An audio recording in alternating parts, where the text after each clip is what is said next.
Well, good morning.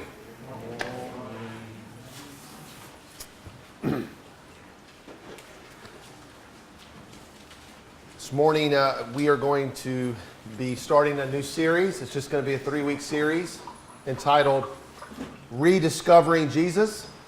We won't be having any particular passage per se, but we'll be all throughout the Gospels. And the purpose of this is for us to kind of take a second look at Jesus. Today is December 1st, and so we're kind of officially in the Christmas season. And so over the next 3 weeks, I'd like for us to kind of look at some elements of the birth of Jesus and what we can learn from them. And we'll be doing that for the next 3 weeks, and then we'll have a joint service the 4th week. So let's look at this morning. Before we do, let's open with a word of prayer.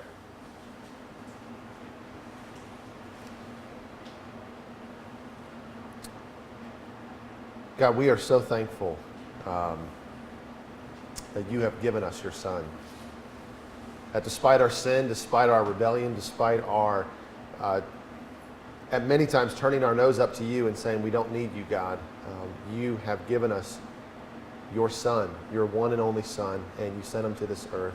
And we rejected him, we despised him, we esteemed him not, and yet he still came knowing that these things would happen. And we thank you for it, God. We love you for it. We live for it, God. So this morning we remember, over the next couple of weeks, Lord, I pray you'd help us to remember just what we have as a result of Jesus' willingness to come to this earth, to come and submit himself, to come out of humility, to come and be rejected, to come and be killed so that we might have life. And we praise you. We thank you for your love. Thank you that you didn't look at us and see just somebody who was unworthy to love, but you saw somebody that you created and that you willingly chose to love us, and you willingly chose to save us and make a way for us to be with you. And so this morning we remember that as we reflect upon your word and reflect upon what Jesus did for us. God, please help me now to preach this message in humility, to preach it in a way that it would be beneficial to us, Lord, and that we would be closer to you as a result. And I pray this in Jesus' name. Amen. Imagine if you had waited 10 million years for something. Let's say 10 million years to get married. Imagine if you had gone to school for 10 million years and then finally graduated. Imagine if it had been 10 million years since you saw your family or friends and then met up with them. Or imagine if you worked a job for 10 million years and then retired. What kind of party would you throw? I know if it was me, it would be the biggest bash you ever saw. I mean, if I had been in school for 10 million years and then I finally graduated, I would invite everyone I know. We'd have unlimited ice cream all week long. That's what I would do. And we see that even today, for something like a finite amount of time, if a couple is celebrating 75 years of marriage, or let's say someone is turning 100 years old, typically every family member across the nation will fly in to celebrate this. You know, it's not very often that a couple can celebrate 75 years of marriage or somebody turns 100 years old. And we even see that, and that's just 75 years. That's just 100 years. We even see, like in the celebrity world, like if an athlete has been out for 10 months because of rehab, and let's say they're the best football player, when they return from their 10-month stint of rehab, every news camera in the world is there to see the return of Booby Miles or whoever.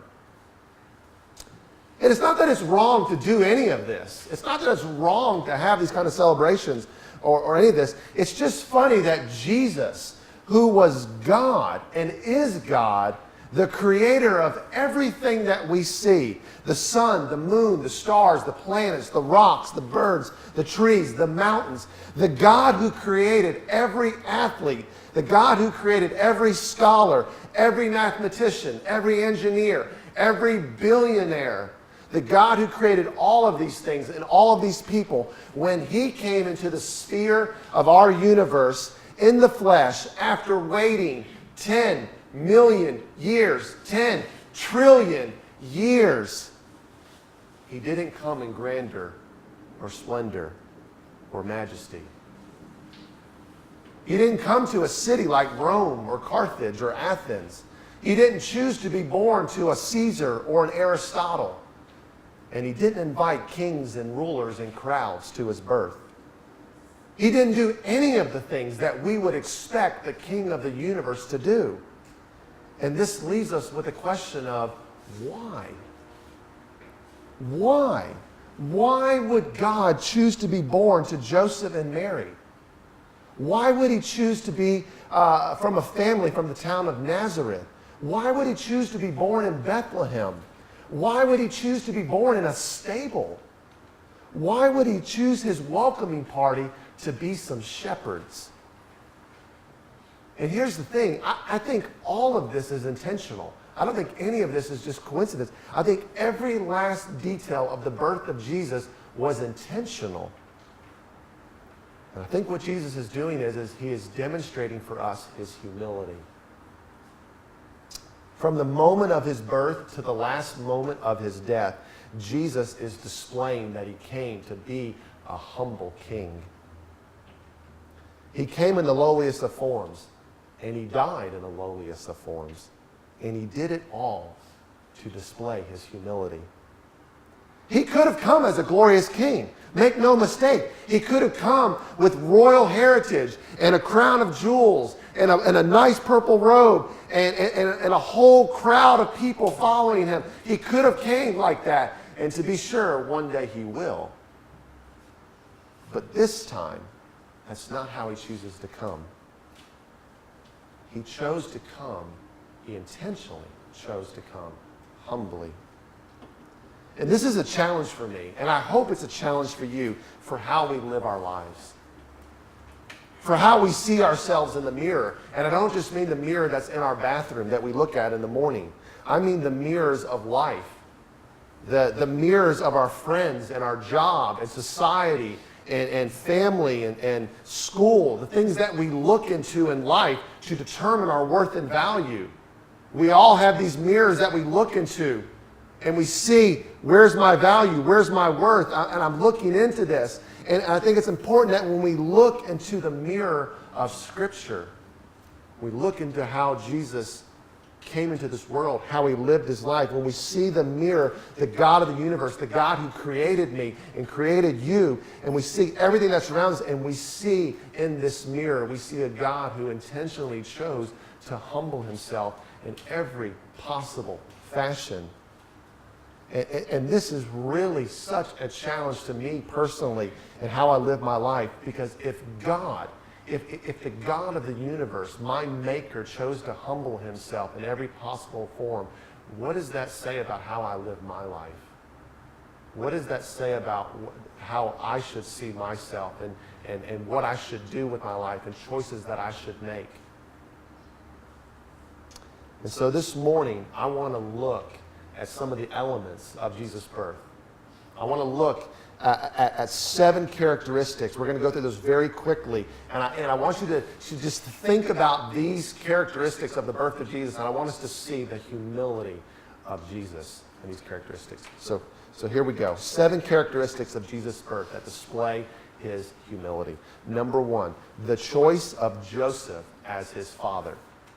Luke tells us that one of the reasons that God chose Mary to be the mother of Jesus is that she found favor in God's sight. But we also know that from Matthew that the reason Joseph was chosen is that Mary is betrothed. The reason Mary is chosen is that she's betrothed to a man named Joseph. And what's so special about Joseph? Joseph is in the lineage of David. And we see that this is one of the reasons that Mary and Joseph are chosen. It's because Jesus will be in the rightful lineage of David. Jesus will be the rightful king of Israel. But think about this for just a moment. David had, we know of at least 20 children that David had. Man, I have 4. 20? Wow. David had at least 20. He probably had more like 40 or 50 if you count his children through concubines. And so I have to believe that Joseph is not the only living person in the lineage of David. I have to believe that there are other people that are descendants of David that are living it during this time. In fact, we even see that if you look at the genealogies of Matthew and Luke, they trace Jesus' lineage back to David through different means. So here's the question. Why Joseph? Why choose Joseph? What's so special about Joseph? Not much. Not much. And it's just my perspective, but I think that's intentional. I think God specifically chose a man who was not high in society to be the father of Jesus. Now, why is that important? Well, in ancient times, your identity as a son was bound up in who your father was. It's not like it is today in American society where we all kind of have individualistic identities. That's not how it was back then. Your identity was bound up in who your father was. Joseph was a carpenter, so Jesus was a carpenter. I suspect that if Joseph had been a fisherman, Jesus would have been a fisherman. And yet, from the time that from the moment of Jesus' birth, past that, we don't know anything about Joseph. In fact, he's never mentioned outside of the birth of Jesus. We never hear him mentioned after that. We don't know what he did. We don't know who he is. All we know is he's Jesus' dad. He was a carpenter. That's it. We know that the crowds were not overly impressed with Jesus' family. If you remember, when Jesus later in his life, when he returns to his hometown in Nazareth, he goes to the synagogue and he's teaching at the synagogue in Nazareth, and this is what they say.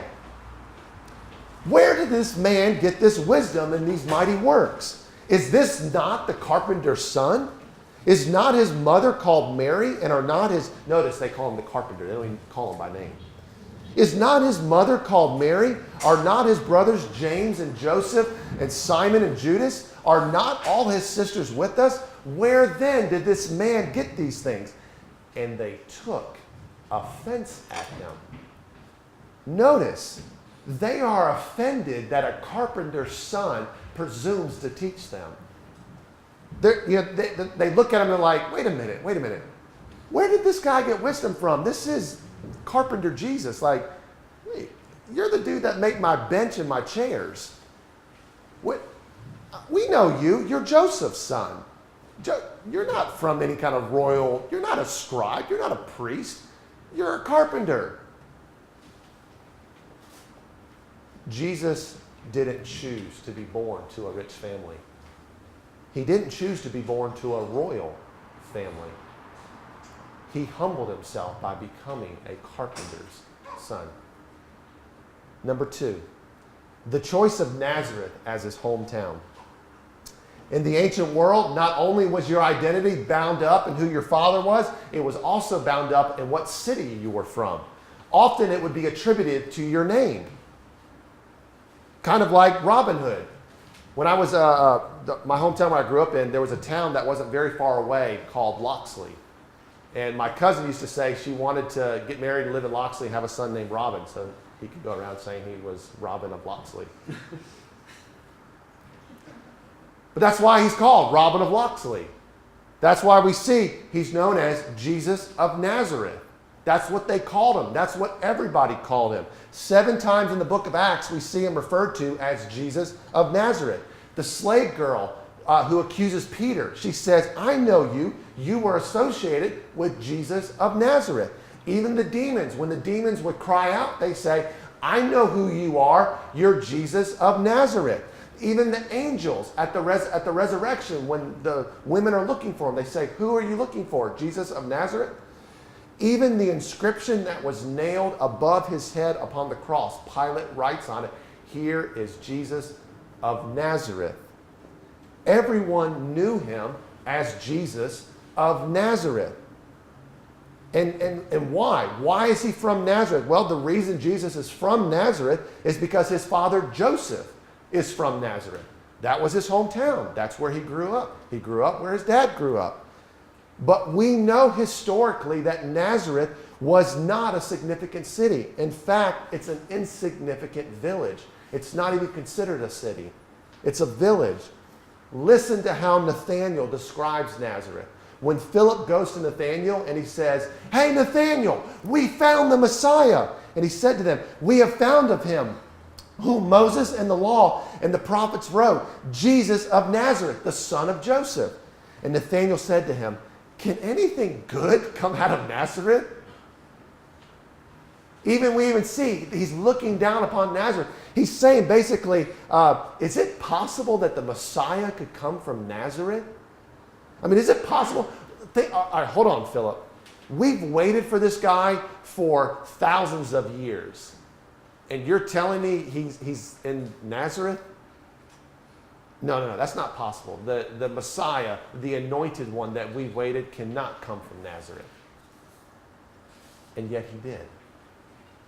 And I want us to see that Jesus didn't choose famous and glorious cities to grow up in. We would expect a king. If you're a king, surely you would grow up in a famous and a glorious city. Surely you would grow up in Rome or Athens or Alexandria, but not Nazareth. Even as a Jew, we would expect him to maybe grow up in Jerusalem.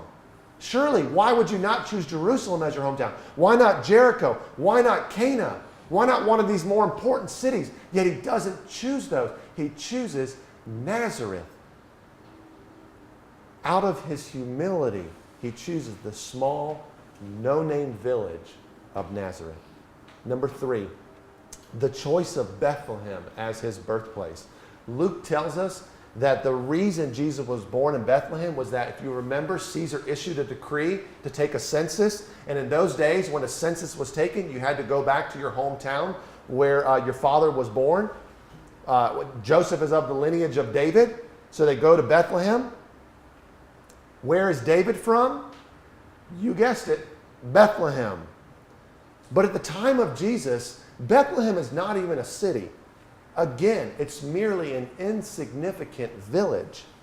Even in the Old Testament, when the prophet Micah prophesied about Bethlehem and about Jesus' birth, listen to how Micah describes Bethlehem. "But you, O Bethlehem, who are too little to be among the clans of Judah, from you shall come forth for me one who is to be ruler in Israel, whose coming forth is from of old, from ancient days." Notice, the 2 greatest kings in the history of Israel come from the same village, Bethlehem. My grandfather was born in the small town of Wagerville, Alabama. That's exactly how they say it too, Wagerville, Alabama. It was pretty common for students that I went to at seminary in New Orleans to be from a small town, from a really small town. And typically when we would go around in class, we'd all introduce ourselves, where we're from, and we haven't had a word to describe small towns. You may have heard it, maybe not, but we typically would describe small towns as podunk. We're from Podunk. I actually found out that there's actually some cities in the United States called Podunk. There's 3 cities in Michigan called Podunk, Michigan, actually. There are 2 stages to know that your town is growing. If you're a podunk town, there's 2 stages to know that you're getting bigger as a town. Number 1 is when you get a stoplight. You get a stoplight in your town, you're moving on up. Number 2, when you get a Walmart. You get a Walmart, you've made it. That's how you know. Wagerville has neither a stoplight nor a Walmart. You know what the population of Wagerville is? 3,200. You know what the population of Bethlehem was at the time of Jesus' birth? Between 500 and 1,000. Bethlehem is smaller than Wagerville.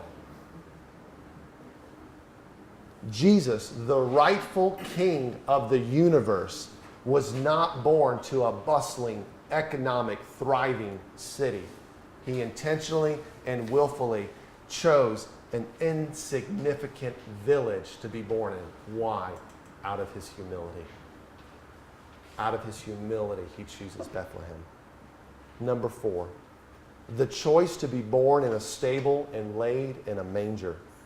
Now, Luke tells us that the reason that Jesus was born in a stable and laid in a manger is because there was no room in the inn. But let's not mistake the fact that if his father wanted him to be born in an inn, God would have created an inn out of the dust for his son to be born in.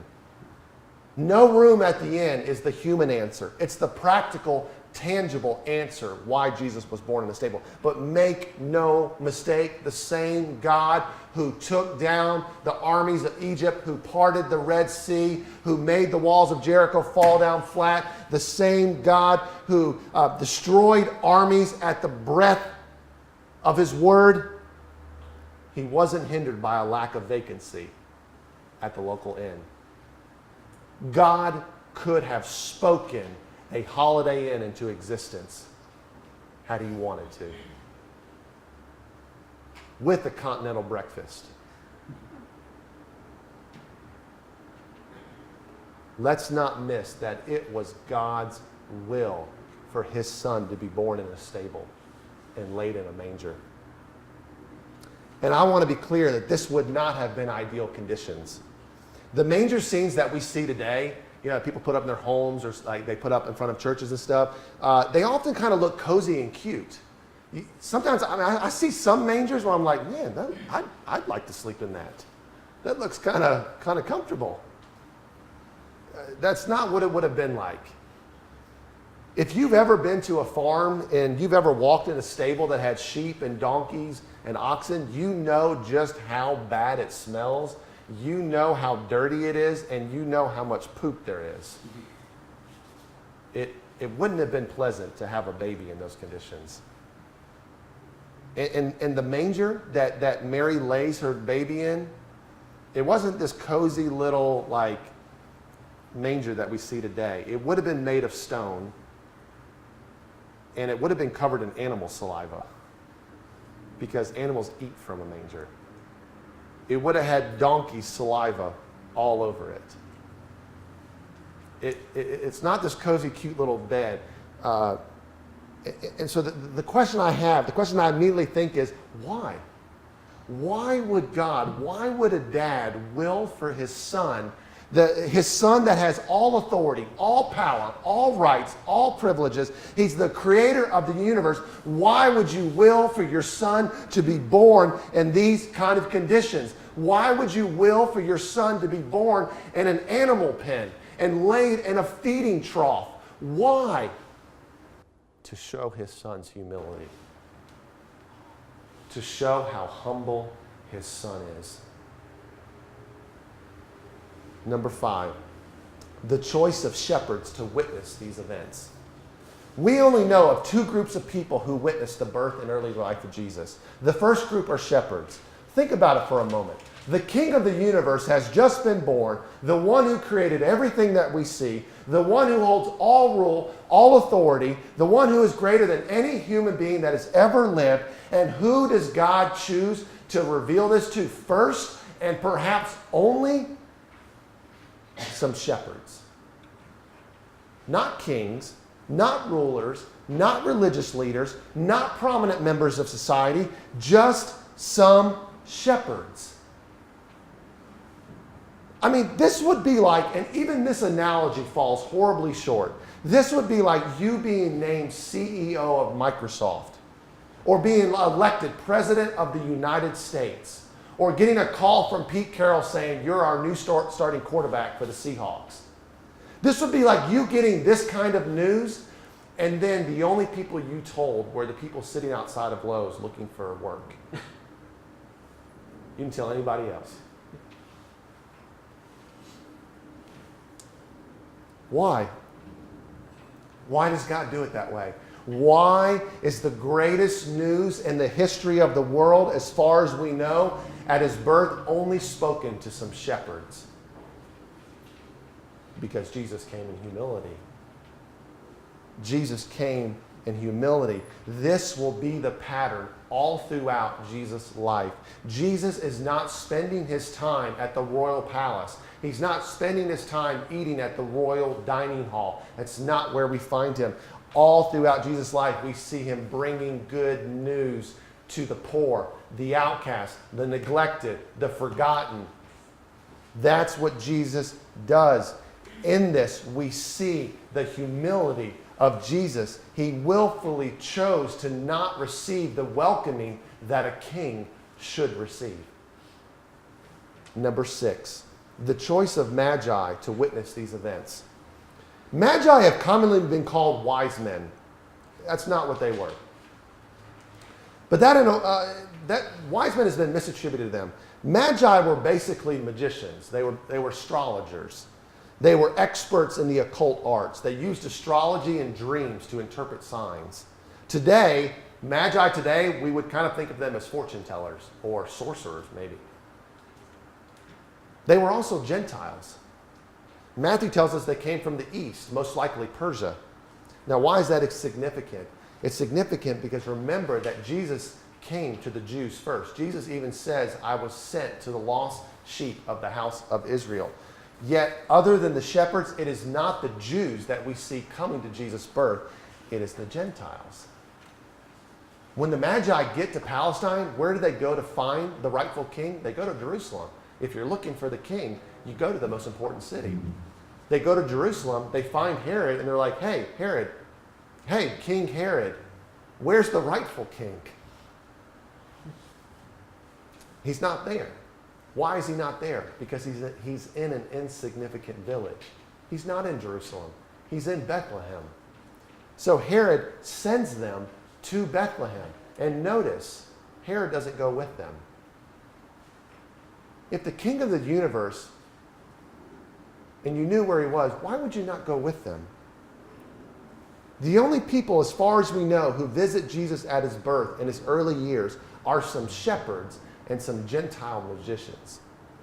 Not Herod, not the high priest, not the scribes, not the elders, not the teachers. None of the people we would expect to be there are there. And it's not because it was a long journey. You know how far Bethlehem was from Jerusalem? 5 miles. 5 miles. The king of the universe is 5 miles away. And Herod doesn't go. The scribes don't go. Now, maybe some of them didn't know, but at least Herod knew. They don't go. I mean, this would be like if you're in high school and like Michael Jordan is coming to give a lecture at your high school, or Eric Clapton or Bill Gates or whoever you admire, and you missed it because you were sleeping in study hall. It might even be like flying on an airplane with LeBron James and missing it.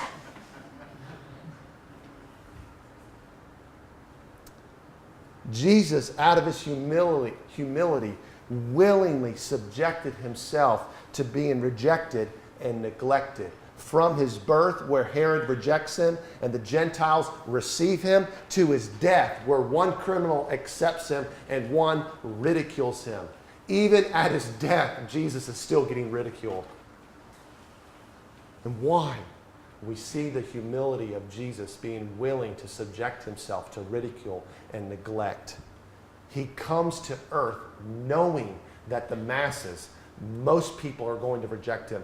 Most people are going to ridicule him. Most people are not going to accept his message, and he comes still out of his humility. He still comes.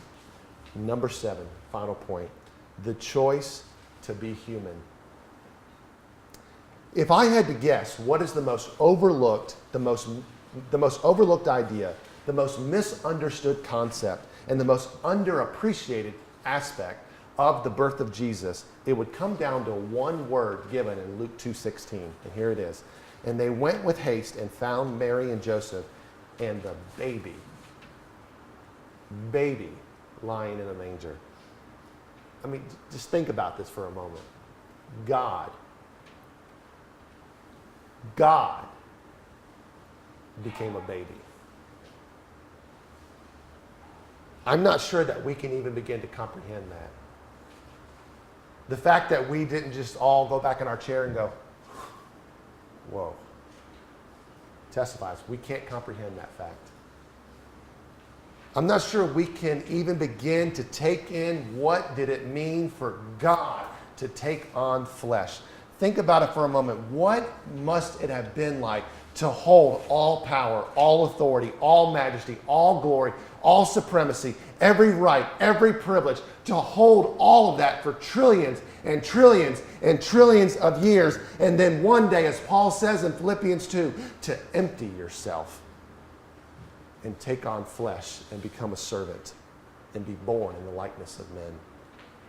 How much humility do you have to be God, to own the whole universe and to be able to hold it in the palm of your hand and to be willing to then become human? How much humility do you have to do that? I'm not sure that we can even understand that or appreciate that.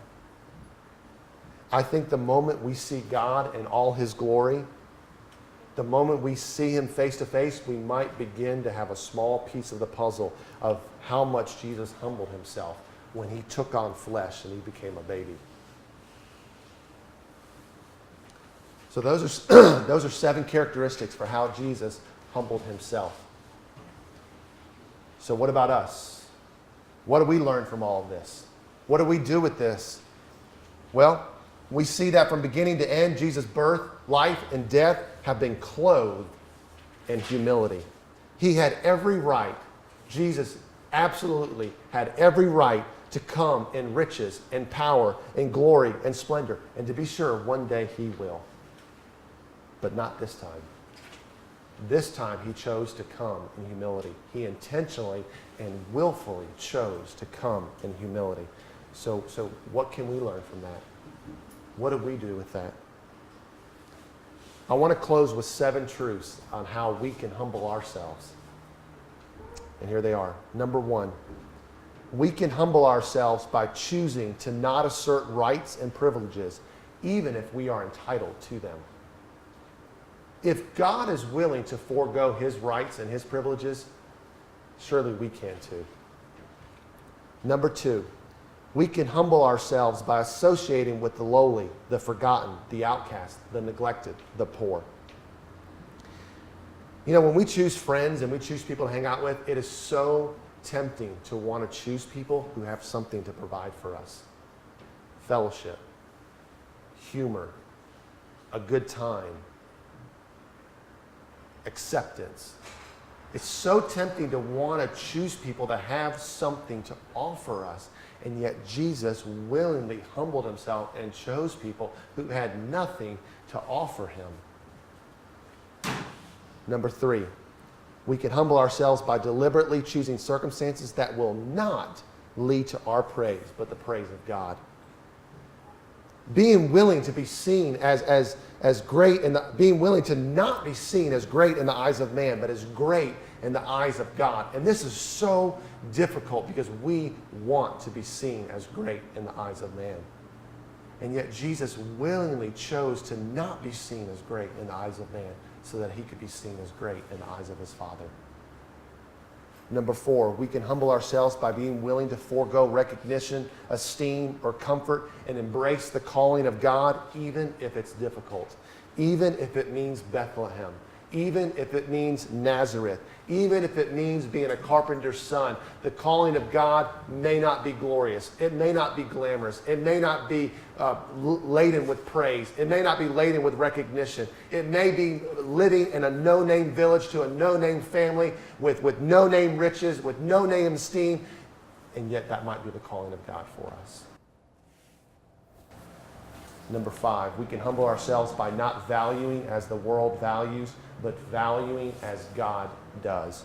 This world values riches, intelligence, status. God values humility.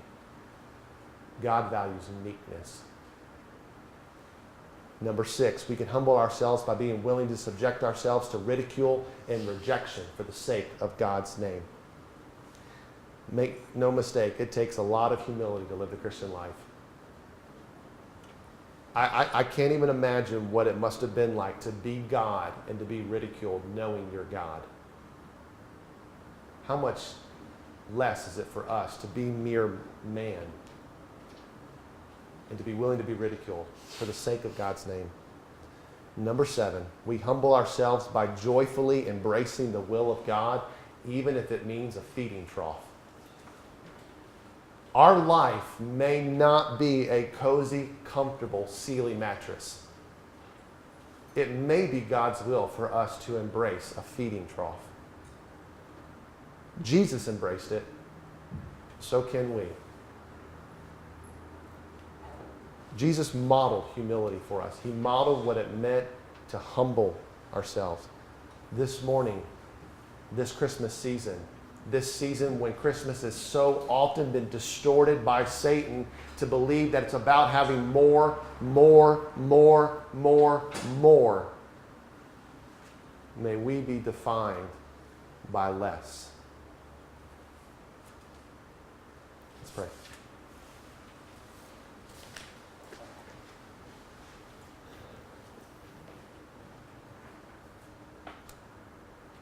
Father, got to confess that it is so difficult to humble ourselves, Lord, especially when we desire praise or recognition or esteem or comfort or likability, whatever it may be, God. And yet I look at your Son and I see my God who just willfully and intentionally chose to humble himself, intentionally chose to forego all privileges and rights and model such just perfect humility for us. I desire that, God. I desire that for myself. I desire that for the people here this morning. And so I'm asking, Lord, that you would help us to make choices that would display humility, that you would help us to make choices that would model humility for others, for the lost world, for this church, for our family, for our friends. God, help us to not choose things that make us greater or make us be seen as greater, but things that make us greater in your eyes, God, and things that may be difficult. I pray you give us the strength to embrace the Bethlehems or the Nazareths or the feeding troughs or the stables or the ridicule or the rejection or whatever your will is for us, God. I thank you that you have displayed just immense humility in your Son. Jesus, thank you for humbling yourself. Thank you for having the humility to come and die for us. And I pray this in your name. Amen.